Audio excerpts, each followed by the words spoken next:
Robert Hoisington was 17 when he enlisted in the Navy. He was shipped to the Great Lakes Naval Station for training and was eventually shipped to the South Pacific. Actually, Wallis Island at one time when I went there was anyhow a first line of defense. That was shortly after the Coral Sea battle, which I had nothing to do with.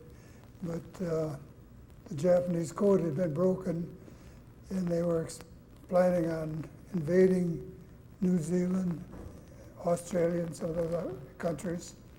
Anyhow, that's why Wallis Island was set up as an advanced base. We had Army, Navy, Seabees, Marines, and it was well fortified. There was two airports or landing zones for aircraft, seaplane ramp, and of course thousands of personnel when I first went ashore. I was promoted to a third-class petty officer and given some responsibility, and shortly after I was there for, I'm going to say a couple, 3 months, they started moving all the personnel out, and that was the naval personnel's job. And even the naval personnel was cut down to 100 men. And the Army, all the other branches of service were moved out. That's when the war was moving north in different islands. And we were left to clean up. There was detonators, shrapnel bombs, 2,000-pound bombs, and all kinds of equipment that was no good, they couldn't take with them because of rust and so on and so forth. This had to be cleaned up. And after 1 month after I made machines made third class, I was promoted to second class. And shortly thereafter, we formed the first token garrison ever formed in the South Pacific.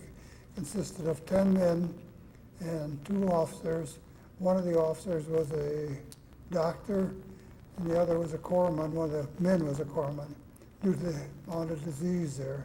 They had all types of leprosy, elephantitis, filariasis, and others. But they did leave a doctor there just for this small token garrison. Hoisington returned to the U.S. before being sent to Japan as part of the occupying forces. He also spent some time in China before he was discharged. Hoisington recalls his time in Japan and some other interesting experiences. After I got back to the States, of course, they give you a month's liberty, less traveling time. And of course, Japan surrendered in the meantime after Germany had. And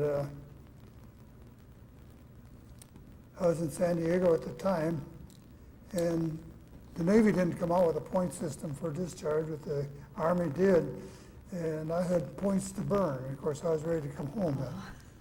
But what they do, they said, we need you right overseas. You're going back to Japan. Oh. So we went to Japan as a, I would want to say, occupational forces. Okay. Brain's a little slow here. Okay. In occupational forces, and went aboard the USS Delta repair ship.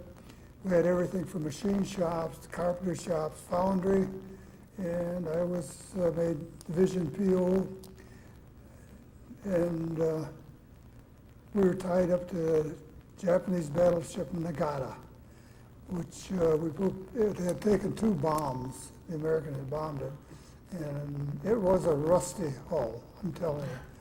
And they were using it that way. It's ancient. It was a World War I, I believe. Oh my.